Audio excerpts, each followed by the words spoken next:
और ये तस्वीर आप नास्कॉम सम्मेलन की देख रहे हैं, जहां प्रधानमंत्री मोदी वर्चुअली कनेक्ट हुए हैं। कोरोना के दौरान भारत ने जो सॉल्यूशंस दिए वो आज पूरी दुनिया के लिए प्रेरणा है। और जैसा अभी आप सब साथियों को मुझे सुनने का मौका मिला, कुछ सीईओ ने जो बताया, इसमें भी भारत की आईटी इंडस्ट्री ने कमाल करके दिखाया है। When the chips were down, your code kept things running. जब पूरा देश घर की चार दीवारी में सिमट गया था, तब आप घर से ही इंडस्ट्री को स्मूथली चला रहे थे। बीते साल के आंकड़े दुनिया को भले ही चकित करते हो, आपकी क्षमताओं को देखते हुए भारत के लोगों को ये बहुत स्वाभाविक लगता है। साथियों, ऐसी स्थिति में जब हर सेक्टर कोरोना से प्रभावित था, तब भी आपने करीब 2% की ग्रोथ हासिल की। जब डी ग्रोथ की आशंकाएं जताई जा रही थी, तब भी अगर भारत की आईटी इंडस्ट्री अपने रेवेन्यू में $4 बिलियन और जोड़े, तो ये सचमुच में प्रशंसनीय है और आप सारी टीम अभिनंदन के अधिकारी हैं। इस दौरान लाखों नए रोजगार देकर आईटी इंडस्ट्री ने सिद्ध किया है कि वो भारत के विकास का मजबूत पिलर क्यों है। आज तमाम डेटा, हर इंडिकेटर ये दिखा रहे हैं कि आईटी इंडस्ट्री का ये ग्रोथ मोमेंटम ऐसे ही नई बुलंदियां छूने वाला है।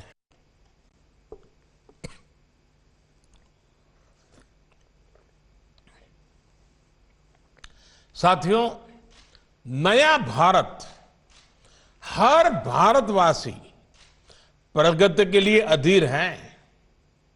हमारी सरकार नए भारत के युवाओं की इस भावना को समझती है। 130 करोड़ से अधिक भारतीयों की आकांक्षाएं हमें तेजी से आगे बढ़ने के लिए प्रेरित करती हैं। नए भारत से जुड़ी अपेक्षाएं जितनी सरकार से हैं, उतनी ही आपसे भी है, देश के प्राइवेट सेक्टर से भी है। साथियों, भारत की आईटी इंडस्ट्री ने अपने फुटप्रिंट्स ग्लोबल प्लेटफॉर्म पर बरसों पहले जमा दिए थे। पूरी दुनिया को हमारे भारतीय हमारे एक्सपर्ट्स सर्विसेज और सॉल्यूशन देने में नेतृत्व कर रहे थे, योगदान दे रहे थे।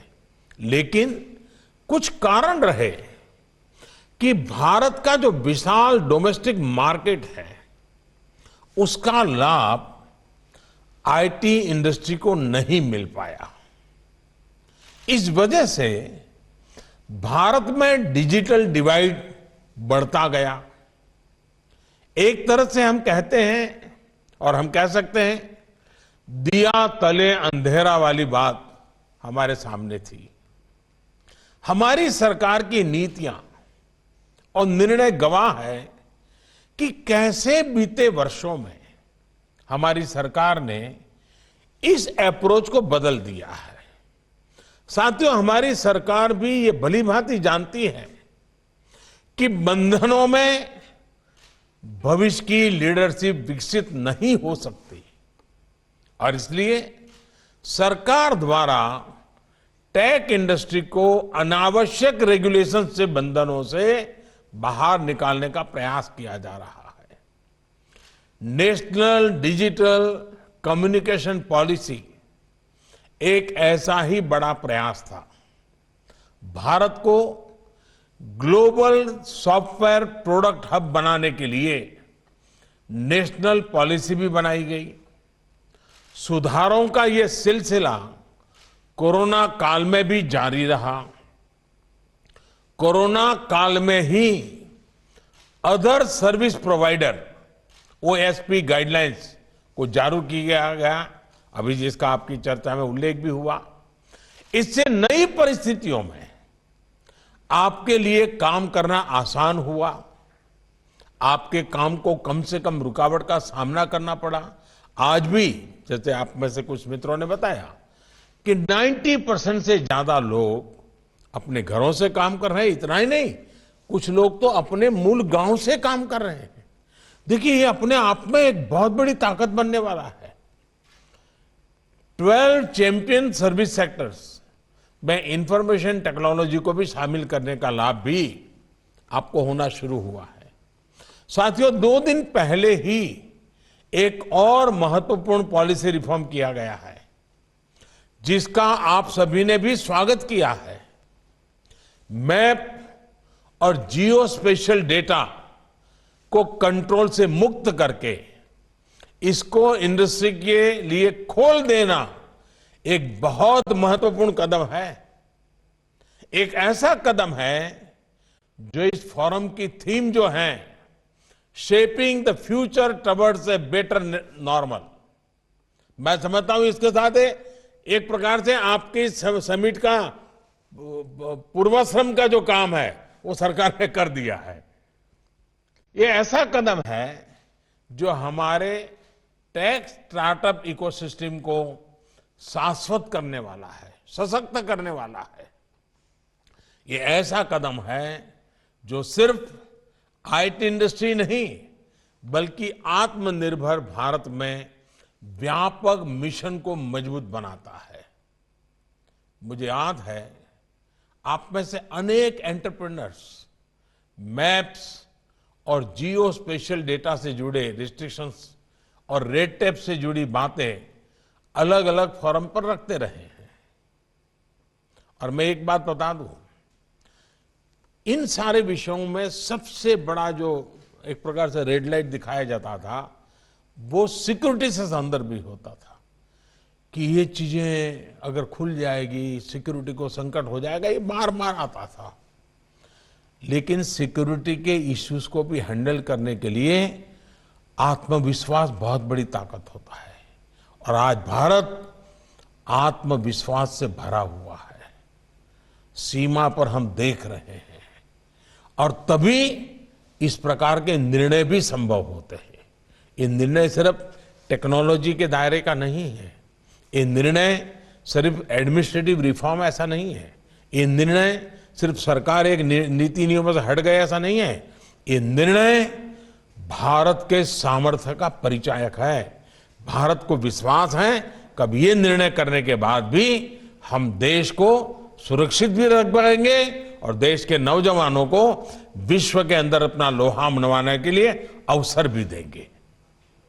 साथियों, मेरी भी जब आप जैसे साथियों के साथ चर्चा होती थी तो इस समस्या का एहसास मुझे होता था। अपने युवा उद्यमियों को, हमारे स्टार्टअप्स को दुनिया में पैदा हुए नए अवसरों का लाभ उठाने के लिए पूरी आजादी मिलनी चाहिए। इसी सोच के साथ ये फैसला लिया गया है। सरकार को देश के नागरिकों पर, हमारे स्टार्टअप्स पर और इनोवेटर्स पर पूरा भरोसा है। इसी भरोसे के साथ सेल्फ सर्टिफिकेशन को प्रोत्साहित किया जा रहा है। साथियों, बीते 6 सालों में आईटी इंडस्ट्री ने जो प्रोडक्ट्स, जो समाधान तैयार किए हैं, उनको हमने गवर्नेंस का महत्वपूर्ण हिस्सा बनाया है। विशेष तौर पर डिजिटल इंडिया ने, डिजिटल टेक्नोलॉजी ने सामान्य से सामान्य भारतीय को सशक्त किया है, सरकार से उसको जोड़ा है। आज डेटा को भी डेमोक्रेटाइज किया गया है और लास्ट माइल सर्विस डिलीवरी भी प्रभावी हुई है। आज सैकड़ों सरकारी सर्विसेज की डिलीवरी ऑनलाइन की जा रही है। गवर्नेंस में टेक्नोलॉजी के प्रभावी उपयोग से गरीब और मध्यम वर्ग को सुविधा के साथ साथ करप्शन से भी बड़ी राहत मिली है। हमारे फिनटेक प्रोडक्ट्स और यूपीआई जैसे डिजिटल प्लेटफॉर्म की चर्चा तो आज पूरी दुनिया में है। वर्ल्ड बैंक समेत इसके सामर्थ्य की चर्चा कर रहे हैं। कैसे 3-4 साल के भीतर भीतर एक हैवीली कैश डिपेंडेंट सोसाइटी उससे हम लेस कैश सोसाइटी की तरफ मक्कमता पूर्वक बढ़ चले हैं, ये हमारे सामने है। जितना डिजिटल ट्रांजैक्शन ज्यादा होता जा रहा है, काले धन के स्रोत उतने ही कम हो रहे हैं। जेम ट्रिनिटी और डीबीटी के कारण ही आज गरीब के हक की पाई पाई उस तक बिना किसी लीकेज के पहुंच पा रही है। साथियों, ट्रांसपेरेंसी यानी पारदर्शिता गुड गवर्नेंस की सबसे अहम शर्त होती है। यही बदलाव अब देश की शासन व्यवस्था में हो रहा है। यही कारण है कि हर सर्वे में भारत सरकार पर जनता का भरोसा लगातार मजबूत से मजबूत हो रहा है।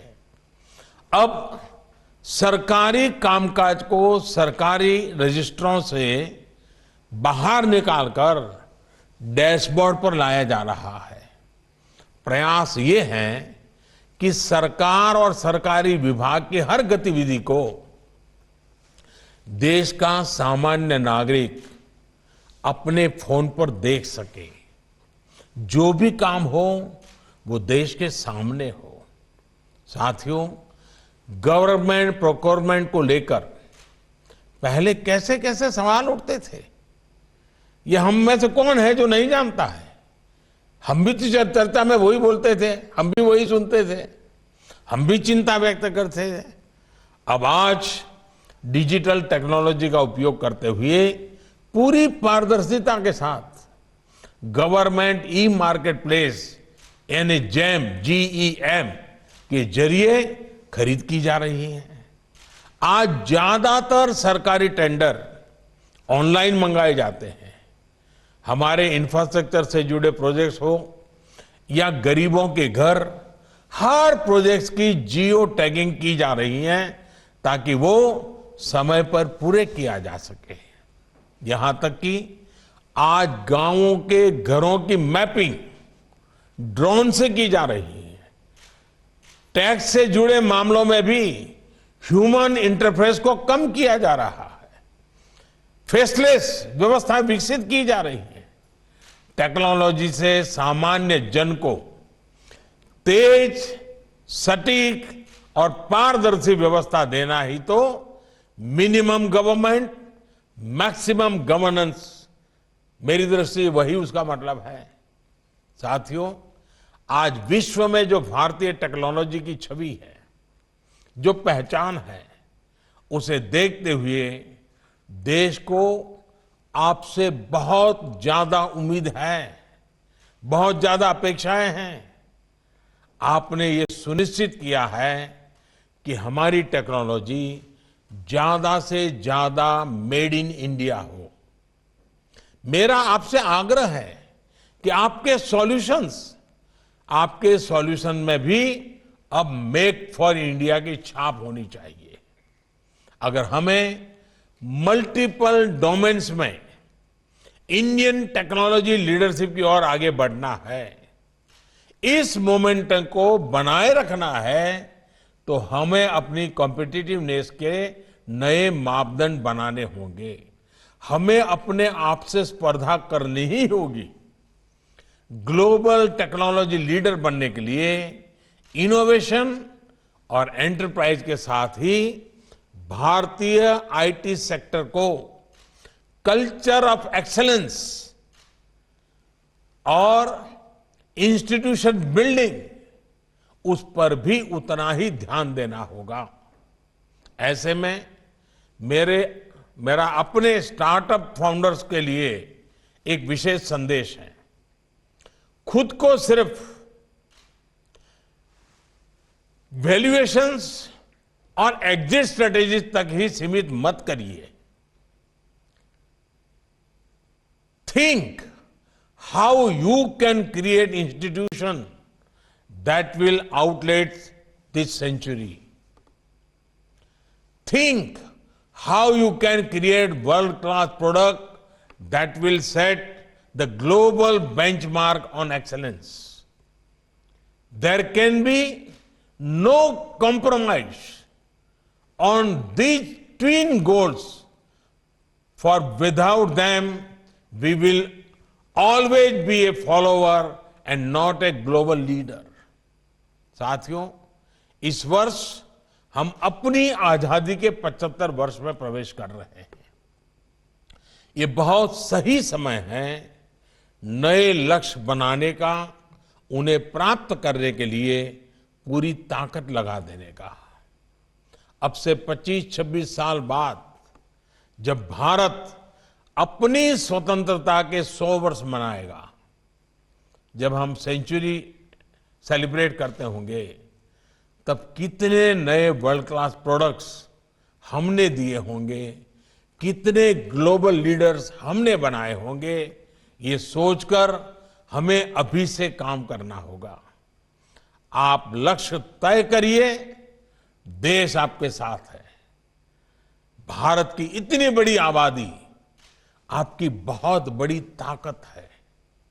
बीते महीनों में हमने देखा है कि कैसे भारत के लोगों में टैक्स सॉल्यूशंस के लिए बेसब्री बढ़ी है।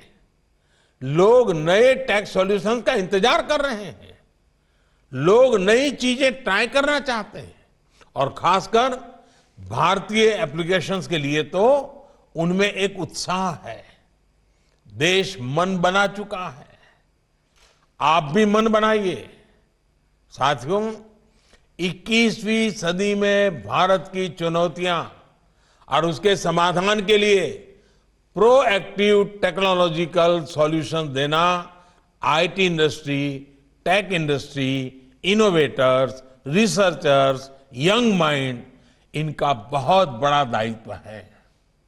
अब जैसे हमारी खेती में पानी और फर्टिलाइजर की जरूरत से ज्यादा उपयोग से बहुत बड़ी समस्या आती है, क्या इंडस्ट्री को ऐसी स्मार्ट टेक्नोलॉजी के लिए काम नहीं करना चाहिए जो आर्टिफिशियल इंटेलिजेंस का उपयोग करते हुए हर फसल में पानी और फर्टिलाइजर की जरूरत के बारे में किसान को बता सके। सिर्फ टेक्नोलॉजी बनाने भर से ही काम नहीं चलेगा, इसको भारत में मास लेवल पर एडॉप्ट भी किया जा सके, ऐसे सॉल्यूशंस हमें तलाश करने हैं। इसी तरह हेल्थ एंड वेलनेस के डेटा की ताकत से गरीब को लाभ कैसे मिले, इसके लिए भी आज भारत आपकी तरफ देख रहा है। टेलीमेडिसिन को प्रभावी बनाने के लिए भी आपसे बेहतरीन सॉल्यूशंस की उम्मीद देश कर रहा है। साथियों, शिक्षा और स्किल डेवलपमेंट को लेकर भी टेक इंडस्ट्री को ऐसे समाधान देश को देने होंगे जो देश की बड़े से बड़ी आबादी को सुलभ हो। आज देश में अटल टिंकरिंग लैब से लेकर अटल इंक्यूबेशन सेंटर तक टेक्नोलॉजी के लिए स्कूल कॉलेज में ही माहौल बनाया जा रहा है। नई नेशनल एजुकेशन पॉलिसी में एजुकेशन के साथ साथ स्किलिंग पर भी उतना ही जोर दिया गया है। ये प्रयास इंडस्ट्री के सहयोग के बिना सफल नहीं हो सकते। एक बात मैं ये भी कहूंगा कि आप अपनी सीएसआर एक्टिविटीज के आउटकम पर फिर ध्यान दीजिए। अगर आपकी सीएसआर एक्टिविटीज का फोकस देश के पिछड़े क्षेत्रों के बच्चों पर होगा, आप उन्हें डिजिटल एजुकेशन से ज्यादा जोड़ेंगे, उनमें analytical thinking, lateral thinking develop करेंगे, तो ये एक बहुत बड़ा गेम चेंजर होगा। सरकार अपनी तरफ से प्रयास कर रही है लेकिन इसमें आपका साथ मिलना तो मैं समझता हूं बात कहां से कहां ले जा सकती है। India is not short of ideas, it needs mentors who can help turn ideas into reality. साथियों, आत्मनिर्भर भारत के बड़े सेंटर आज देश के टियर 2, टियर 3 शहर बनाते जा रहे हैं। न्यूज टॉप 9 रोज सुबह 7 बजे और शाम 7 बजे सिर्फ TV9 भारतवर्ष पर।